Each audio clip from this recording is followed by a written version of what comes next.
नमस्कार जय Jagannath Lakshmi cooking and travel को आपन को बहुत बहुत स्वागत। जमीती कि आपण मैंने जानी शीत दिन चलती शीत सीजन जो परिबा और साग मिलूँ से गोटे रेसिपी नहीं कि आसी खांटी ओडिया और टेस्टी रेसिपी बहुत बढ़िया लगे ये सागटा खाइले। यहाँ हूँ मोटी साग रायता बनवा को बहुत इजी और खावा भी बहुत टेस्टी।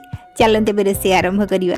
ये सागटा गाँव में और बिल मानक हुए शीत सीजन रे खास हुए सब बेले तो मिले यहाँ मुग बिल ही हुए और धान कटा पर मुग बुणा हेले से हुए आईटा मु केली चेरटा बाहर कर देची सफा कर देची।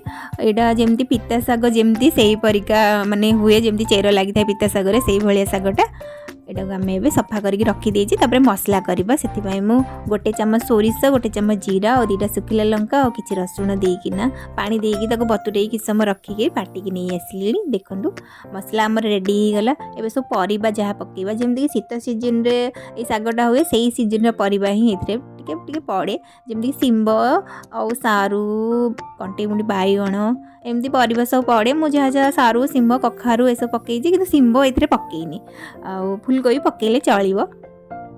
तापर कड़ी नबा मो सोरिष तेल देती सोरिष गोटे कंचा लंका छोट छोट गोटा पियाज पकई टिके भल से पियाज को भाजिला पर सब परिबा पकेबा जमती आलू कखारू सारू और बाइगण मुझे आपण फुलकोबी भी पकेबे बढ़िया टेस्ट आसो। सब परिबा पकेले शीत दिन जो परिबा आसूची सब पकईकिना परिबा को टिके भाजीदेवा भलसे माने परिबाटा को भलसे भाजीदेवे जमती कि 60-70% हो परिबाटा।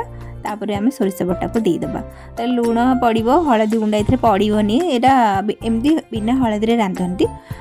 एबे आमर टिके फुटीगला तर मुझे टमाटा पकई कि सुट करके मोर मन ना टमाटा पकईना टिके घोड़े देकी रखीदे टिके सीझीगला भल से परिवा को मिक्स करदे। तापर सागटा को पकेबा पूरा लास्ट रे सागटा ही पकेबे नले सेटा सीझीगले टिके खट्टा ये सागटा आसे बेसी सीझीगले से बेसी खट्टा आसिक कषा कषा लगे से यहाँ पूरा लास्ट टिके 5 मिनिट मात्र थीबो हवापाई तरकारी सेटा पकईकिना मिक्स करके अपन बाहर कर देकी खाइबे। गरम गरम भात सह खाइबे बहुत बढ़िया लगे। पखाल भात सह भी खाई पारिबे देह पाई भी बहुत भल पेट पाई भी बहुत भल खाइले आपण माने ये रेसिपीटी जदि साग मिले करके खाआंतु। आ वीडियो भल लगे लाइक करंतु शेयर करंतु सब्सक्राइब करंतु बेसी भल लगे कमेंट करके कहतु केमती लगे।